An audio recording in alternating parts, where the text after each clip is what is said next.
Добро вечер, драги гледачи.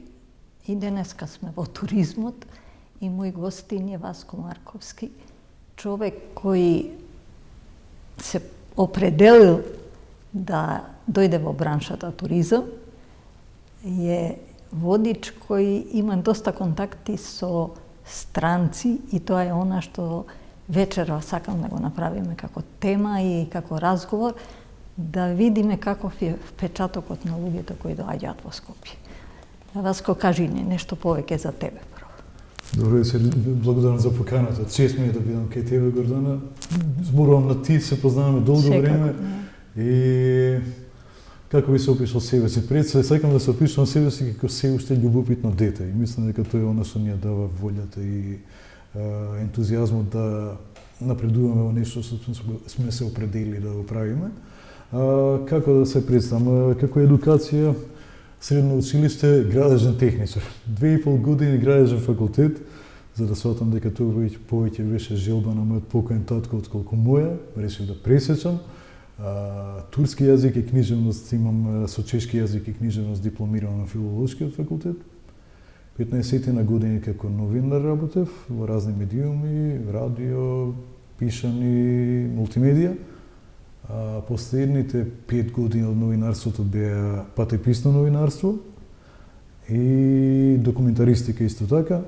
Подоцна решив да го напуштам новинарството.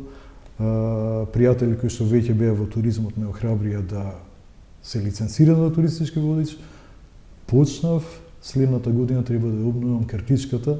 10 години ќе бидам, здрави Боже, в година туристички водич. Честито. Се најде ли себе си во таа водичка служба, да речеме?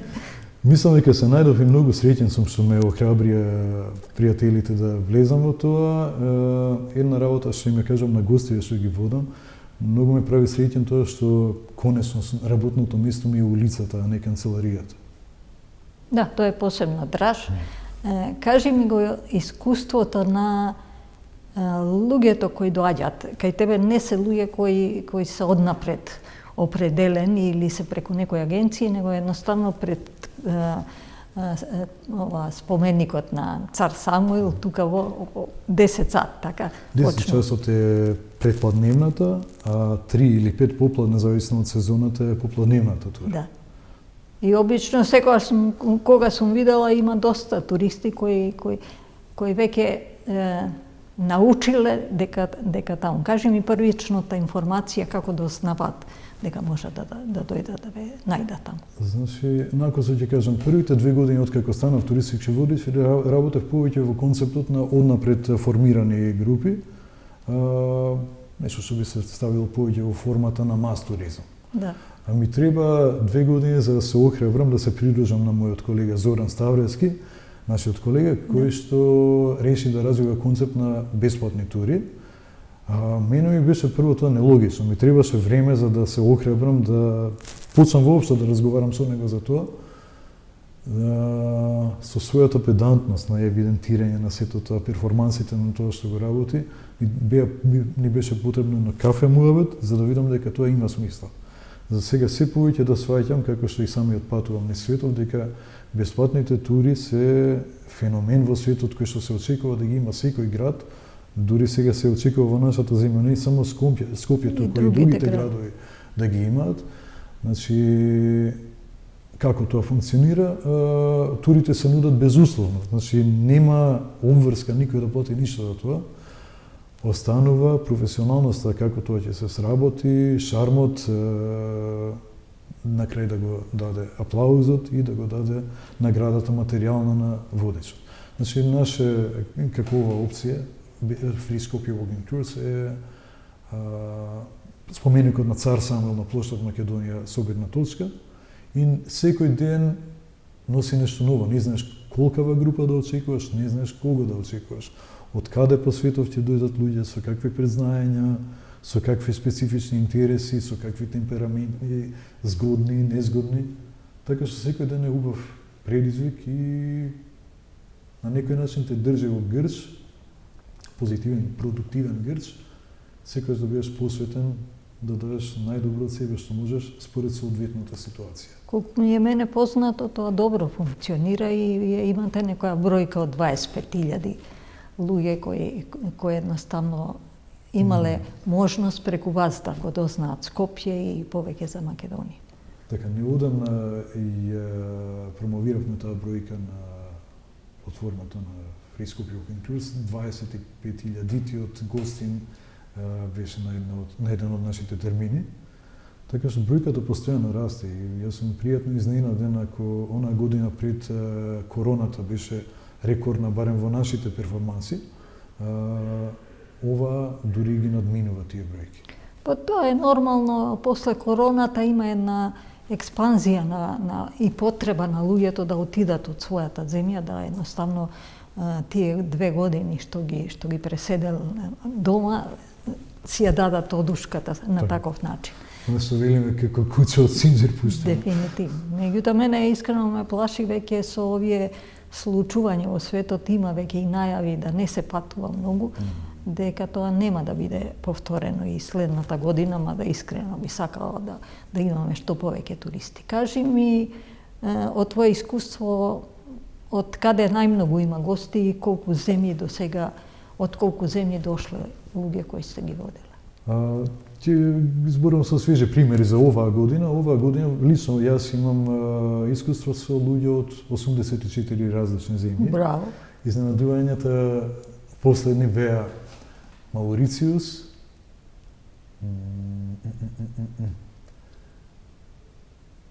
добро, имаше некои чудни земји. Најчесто ни доаѓаат од Германија. И се која е мојата логика? Зборувам за туриве кои што јас секој ден. Да. Значи, предпоставувам дека причината за тоа е што имаме добра покриеност на ефтини летови со, мислам, барем 8 германски градови. Да. И тоа голем фактор кој што придонесува за повеќе луѓе од таа земја да доаѓаат овде. Тоа обично доаѓа, да речеме, на ден-два па се враќаат или немаш ова? Би можело да се сумира, но сепак има многу исклучоци. Мислам дека денешниве гости на Скопје, кои што се повеќе, се или индивидуални патници, или се 2-3 што патуваат заедно, или некаде 2 земји пред да дојдат кај нас се запознале, па продолжиле да патуваат заедно. Значи, се повеќе фрагментиран туризам, ама и регионов е доста динамичен веќе околу нас со посетители од секаде, а ние сме крстосница. И сега секогаш е лесно преку нас да дојдеш до соседната земја. Мора да помине низ Македонија. Има многу. Да го дозаокружам одговорот од каде доаѓаат луѓето, мислам дека статистикиве наши кажуваат дека Германија, Соединените Американски држави, Англија, годинава мислам дека изненадување се Австралија, Нов Зеланд и Канада, многу повеќе од порано. Помалку од вообичаено гледам од далечниот исток доаѓаат луѓе. Меѓу оние што се повисоко секогаш се Холандија, Шпанија, Италија годинава мислам дека е добро. Франција има доста, Полска, Турција секогаш се борат за кои ќе бидат погоре, ама тоа се да речеме првите десетина. Од твое искуство, какви се нивните впечатоци од Скопје? Има еден впечаток што мене секогаш ме изненадува, пријатно, особено луѓе што патувале веќе во соседниве земји и ќе дојдат вика, еј, ова не го очекував. И сега што може тоа да значи? Во Скопје се случи нели проектот Скопје 2014 кој што можеме да толкуваме на разни начини. Но луѓето што доаѓаат од надвор се порастеретени од нашите внатрешни негодувања или воодушевеност од тоа. И како и да е, на крај можеби нивното сумирање ќе биде и критички кон естетиката или кон квантитетот на некој нешто што се случило, но сепак е град кој што им е изненадување од како се друго виделе.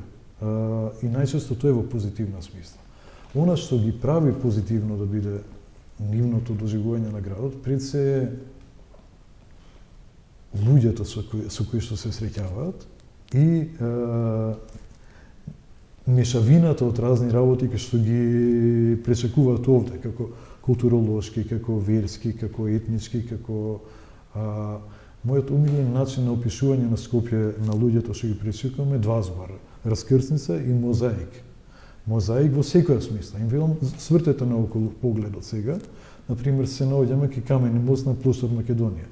Што ќе видиш наоколу? Ќе видиш Давуд Паши Наман со 15 век, ќе видиш Скопје 2014-21 век, ќе видиш камени мост 1469. Ќе видиш архитектонски стилови секакви, ќе видиш онаму свири една музика, ваму свири друга музика. На секој начин. Дефинитивно е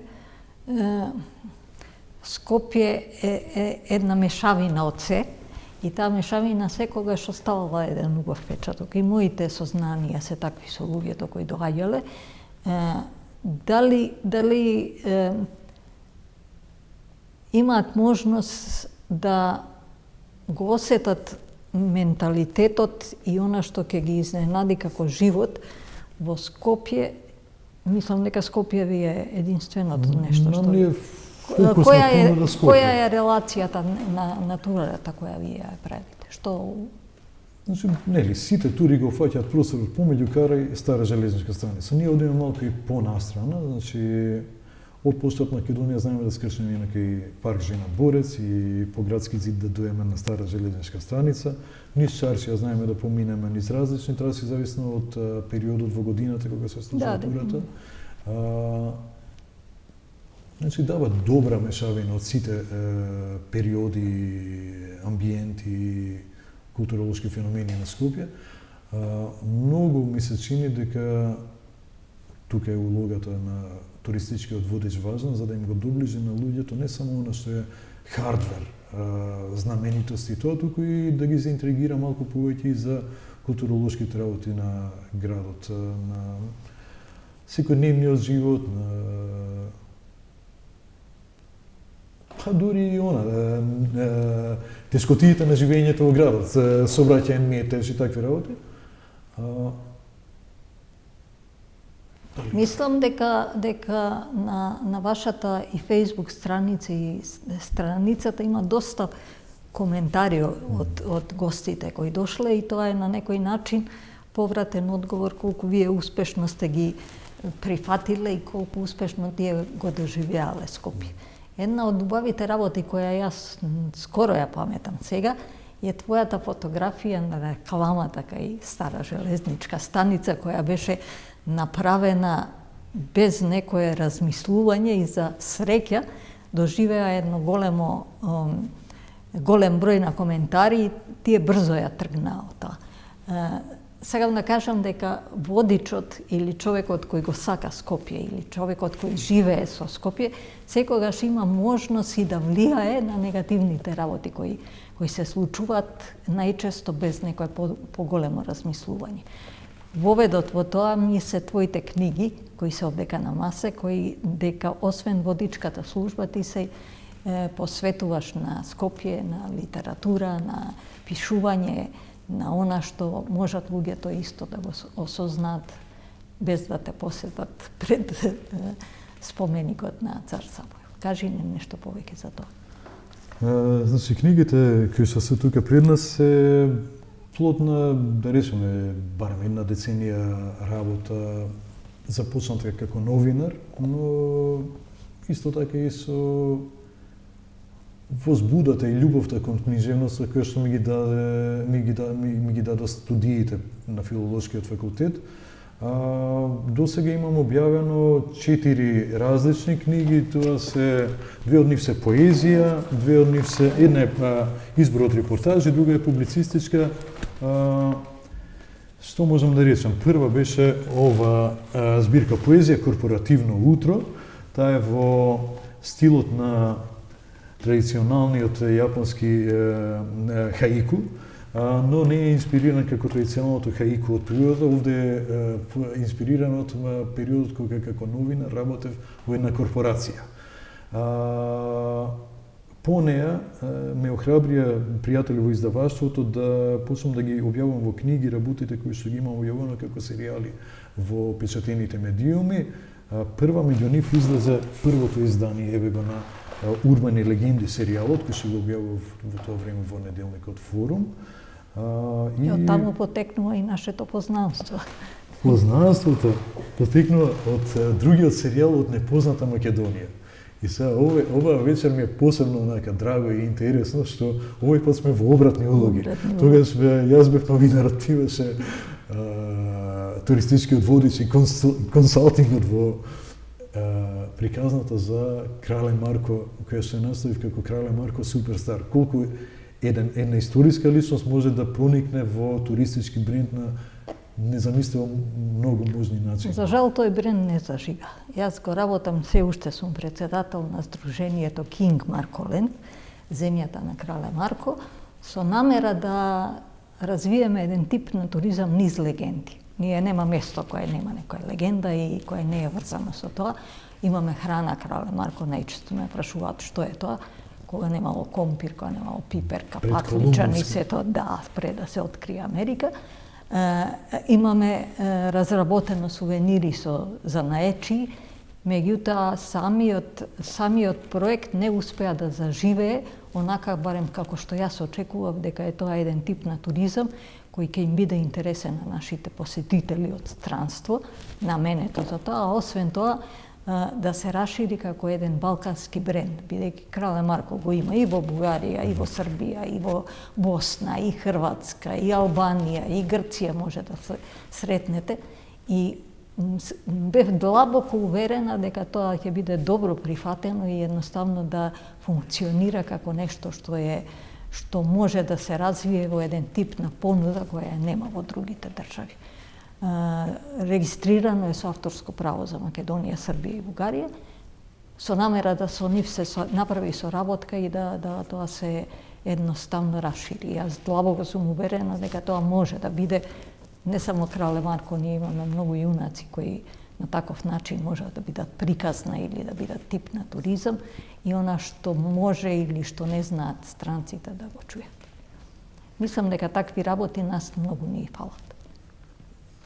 Ќе се обидам да се надоврзам на ова што го велиш, може би времето не е за таа приказна токму сега, но фасцинантен е капиталот кој што го имаш создадено како консалтинг за развивање на тој бренд кој што е јавно достапен.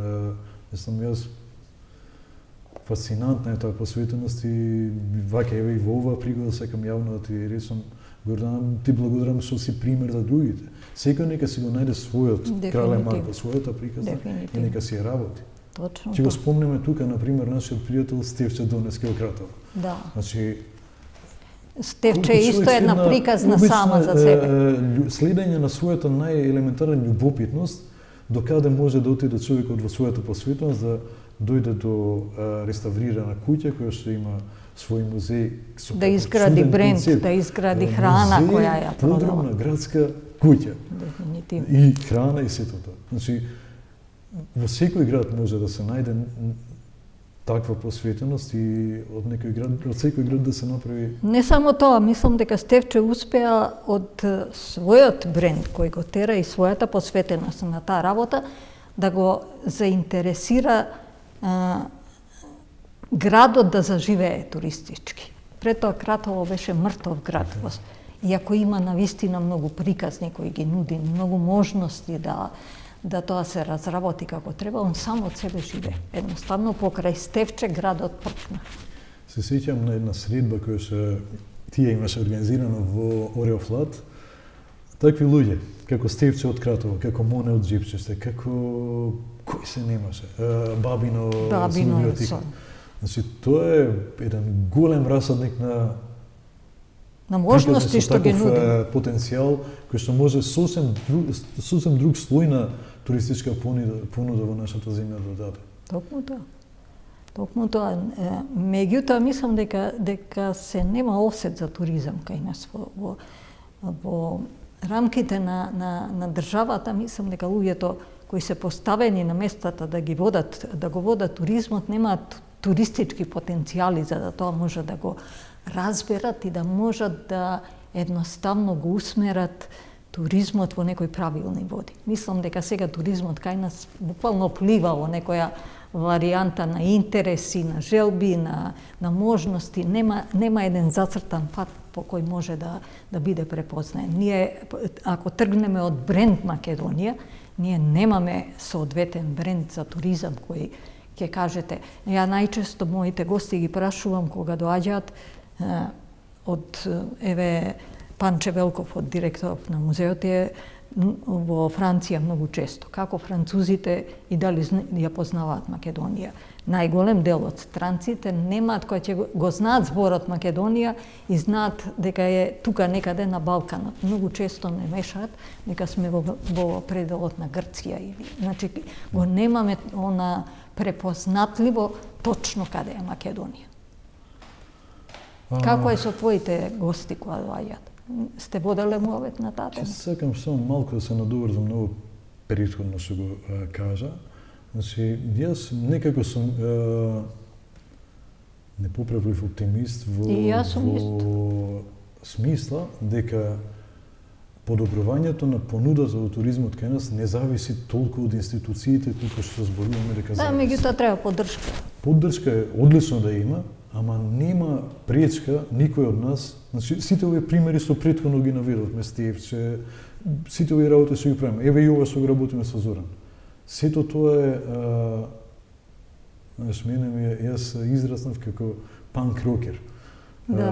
Онака, отфрлајќи го системот како нека младежка бунтовност и веруваш дека и отфрлајќи го системот ти ќе постигнеш нешто што вреди да остане. И јас се уште во таа смисла се гледам себе си како панкер и не ме интересира многу дали институциите ќе дадат.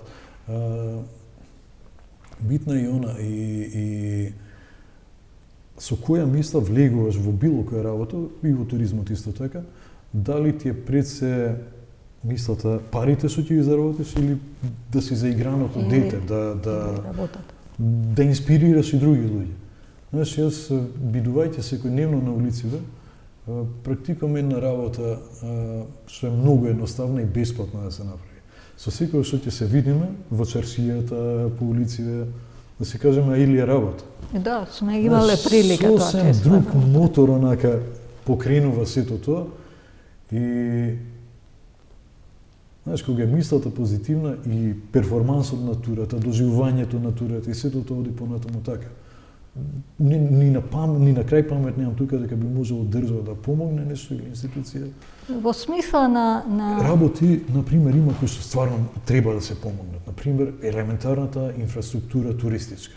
Она што го спомнавме со билбордот е еден пример дека некои работи се оставени на стихиност, на спонтанност.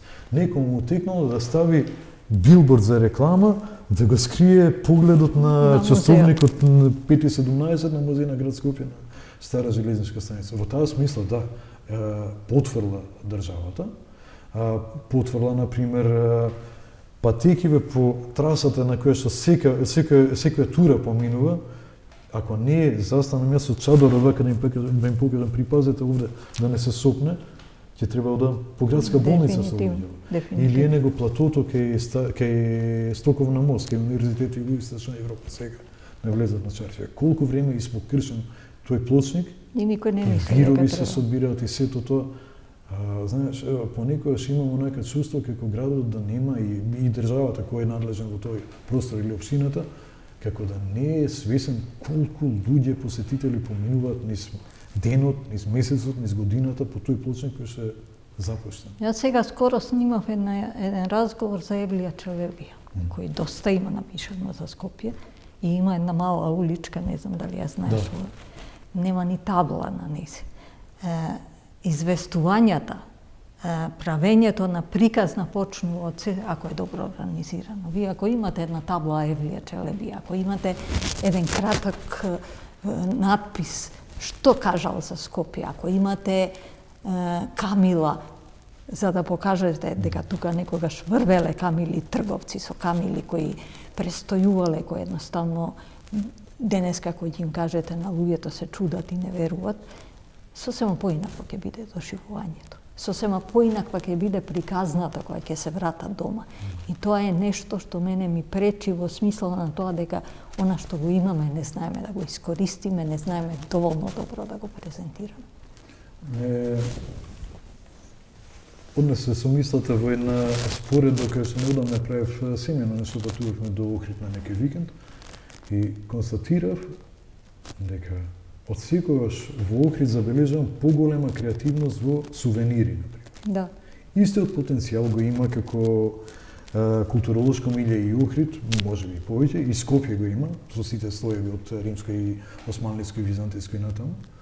Меѓутоа, таму гледам нека поголема иницијативност кај креативците. Дали ќе биде во накид, дали ќе биде во како изгледаат магнетите, дали ќе биде во начинот на кој што се презентирани тие работи. Значи, го спомена, например, Евлија Челеби. Зашто не би била предизвик за некој креативец, куклар или уличен изведувач, да направи нешто што ќе биде како мала точка со Евлија Челеби на некој од чешмите во чашија. И да си го најде лебот. И добро да заработи, и добри ревјуа да добива, и препораки на TripAdvisor да одат да го видат него. Јас многу пати сум рекла и една фотографија на која може лицето да го ставите и да бидете Евлија Челебија, ќе ја пренесе, пак ќе кажем, ќе ја пренесе приказната. Многу е важно да се пренесе таа приказна, да се чуе, за да луѓето посакаат да тој што дошол и им ја раскажал убавите доживувања во Скопје, да ги намами да дојдат во Скопје. Тоа е она што е основната работа и е најубавото во туризмот. Освен ова инфраструктура и да речеме инспекцијски контроли и такви работи, не гледам дека државата другото нешто треба да фаќаме кусари. Повеќе мене ме јадосува таа неиницијативност на луѓе кои што може би се безработни или би им добро би им дошло да заработат нешто повеќе, а потенцијалот на туризмот го има со сите овие посети што има.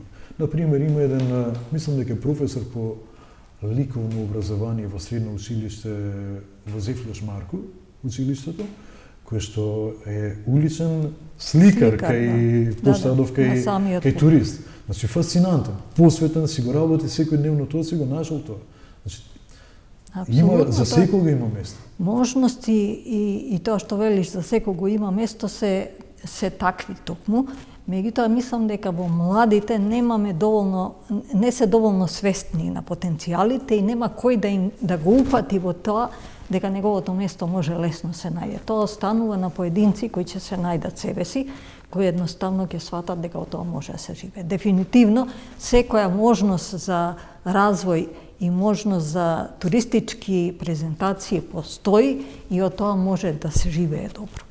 Меѓутоа, за да некој се оабави, да речеме, вие имате во Скопје неколку факултети од кои никогаш не знам од таа бранша што излегува како завршен студент, каде си го нашол работното место. И дали се од тие што завршиле 90% во туризмот или се нашле сосема некаде други потенцијали во кои може да имат сигурна работа.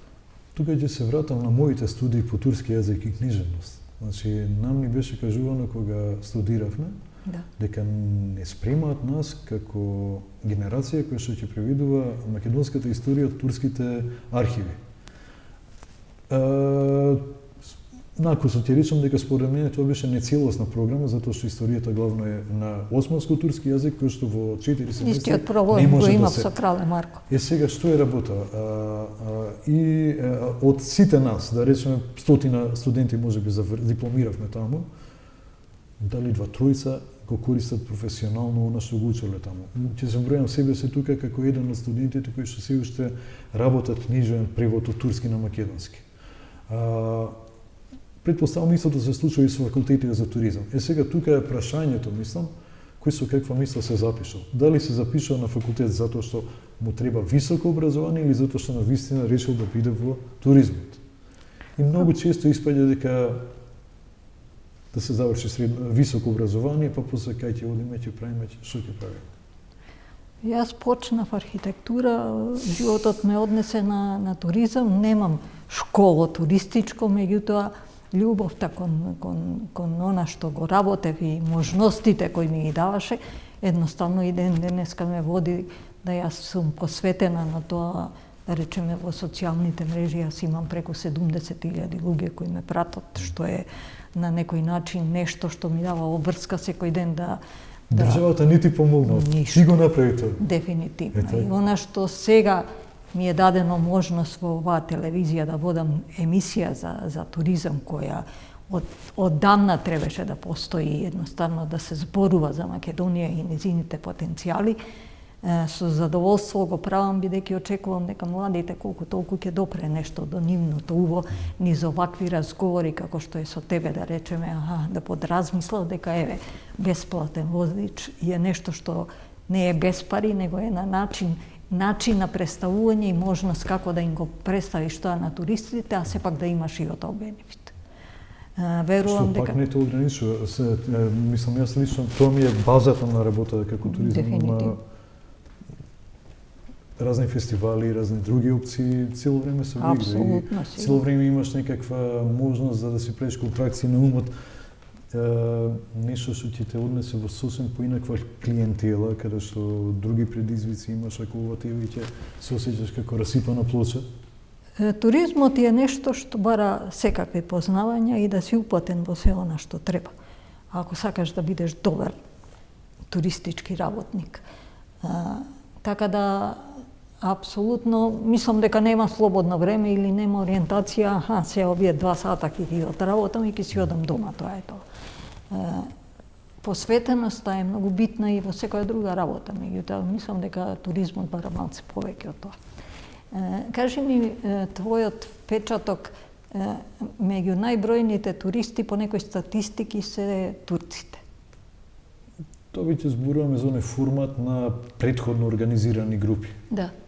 Немаш увид. Мислам, турци, можеби пољаци да се турци. Пољаци, да, исто. Има срби, велат дека има доста. На Бранови има срби. Сега овие викенди неколку имаше Косово едно чудо. Матка со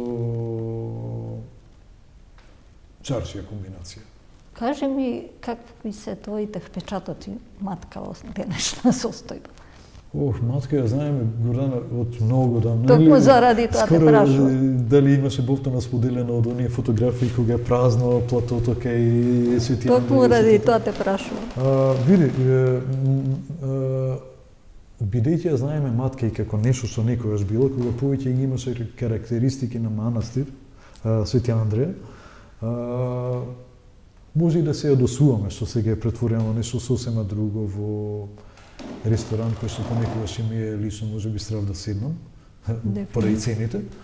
Ама од друга страна сваќам дека матка е една голема фабрика на пари, дека таму има услуги кои што многу добро ја сватиле таа работа. Како да, што да речам за матка? Лично како... Кањон кој е од тропски период, кој има флора и фауна која ја нема никаде, а која после леденото доба буквално почнал развиток на таков тип на животински растителен свет по Европа, сега е сведен на кафана, на чамци кои се користат онака како што не треба, на пештера која ја стопанисува некој без да од тоа државата има бенефит. Прво, тоа е единствена пештера, можам да гарантирам, во свет, во која ја подклучија држат приватни лица, зимаат пари за тоа и државата од тоа нема бенефит ни увид. Најскоро време, најскоро зборам 10-50 години, тоа нема да биде пештера, тоа ќе биде дупка. Бидејќи не се стопанисува правилно со неа. Да не зборам дека тие лилјаци кои се ретки, кои едноставно се заштитени, никој не води сметка околу тоа. Јас последните неколку одења и не ги имам забележано лилјаците. Не е ништо чудно. Го делам тој впечаток дека е во таа смисла хаотично. Кажи ми каков е печатокот на луѓето кои доаѓаат? Па лично јас речиси воопшто не работам матка. Пред се логистички ми е многу комплицирано. Значи, премногу прилив на возила има. И нели порано рампата беше Да, и можеш се само завршува пешки, да. 60. И сега се оди сосем до хидроцентралата со возила. И од тие причини мене ми е ризик да се нафатам да носам Мислам луѓе. дека и Свети Андреја сега веќе е затворен, Свети бидејќи Ристо Андреја почина одамна и не нема најдоа човек. Пред кој- Чичко Ристо да почине имаше еден човек повремено таму, ама ја не го научив времето кога е таму и да посоветувам некого тогаш и тогаш оди ќе видиш тоа. Значи и тоа е драгоценност една која што големо надоврзување може да биде на она што ќе се види во градското подрачје, ако се види Свети Спас. Сфериските од Свети Андреја се едно Дефинитивно. одлично надоврзување, затоа што се уште е комплицирано да се отиде до Свети Пантелеймон. Да. Ние можеме да отидеме со своје возило, но човек што дошол со визер, како ќе отиде таму? Ќе Дефинитивно. рента возило или такси дали му се исплатува? Тоа е исто, нарочито го почнав тој разговор за матка, бидејќи сметам дека ни е простор кој е изгубен под несоодветна користење. Значи, дефинитивно матка е кањон, заштитен кањон. Треба да има управител и треба да се води сметка за сето тоа што е. Се е препуштено само на себе и дефинитивно не може поинаку да биде отколку е во денешната соцсредба. Моето Тоа што го кажувам на гостите, им ги кажувам сервисните информации, дека автобус број 60 оди таму, го има на тој период, се симнаш на последната станица, продолжуваш уште 800 метра понатаму. Ако И имате тој доаѓа можност, не сам и одете нема викенд, кој да му одете каже. понеделник до петок. Кога не е гужва, кога автобусите за враќање назад, се уште се предвидливи. Тоа е она што е. Таму треба да има обавезно туристички водич кој може и природните убавини, и манастирските убавини, и шетањето да го представи онака како треба. Овака се препуштени сами на себе и доживувањето сигурно не е она што би требало да биде. Матка го има и потенцијалот онака да човек отиде за да се осами. Значи, медитативниот момент. Да, ама го тој пруži. веќе не е место кое е осамено, таму е постојано гужва. Така. Ако отиде во работен ден, во рано наутро првиот автобус или подоцна, Да, може и тоа може се дозволи. да го доживее тоа. Или во Врнежов ден. Дефинитивно да.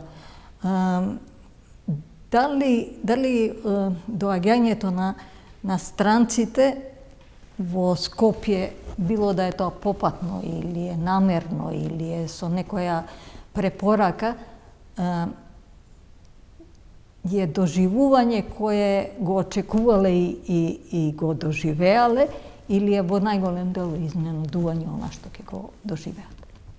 Има работи кои што ги очекуваат. Мене ме изненадува колку подготвени туристи знаат да дојдат. Значи, и со ептен специфични прашања кои што се предизвики за водачот. Значи, многу е интересно време ово кое што ни се случува туризмот сега, значи, сосема други структури на патници има. Исто така, например, и пред некој ден имав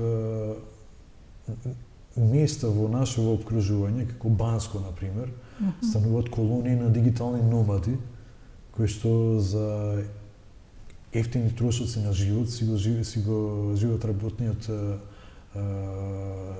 дел од работниот век таму и викендите ги патуваат во соседните земји. Така што доаѓаат и такви луѓе на очекувањата во секој случај им се исполнуваат и како посебен комплимент го доживувам кога ќе речат на крајот од турата, луѓе што приоѓаат, мислев да останам на еден ден, ама ќе останам уште еден ден. Имало уште да се види во Скопје. Тоа е добра вади. Огромен комплимент. Тоа е огромен комплимент и тоа е нешто што значи дека ако планирала еден ден, а останал 3 дена, тоа е напредок во делот на туризмот, на се онаоти. Не е само да остане и да види, ќе јаде, ќе спие, ќе купи нешто, ќе се запознае со наши луѓе за да следниот пак дојде со кај пријател. Ние сме гостолюбив народ. Делот на нашето богатство е музиката, која мислам дека не доволно имаме можност да искористиме како таква. бидејќи не само музика, не само танцот, не само нашето богатство во носи, во сето тоа е нешто што е уникатно и немаме доволно осет добро да го искористиме. Овде се враќам на посети на музеи. Имам етнолошкиот музеј во Стара Чаршија е нешто што е навистина прекрасно. Дали ги носите луѓето таму и да го видите? Не. Јас, освен ако немам специфична група однапред закажана со некои такви интереси, не ги носам по музеите, затоа што и програма што им е нудена во Чекор доста ги ангажира.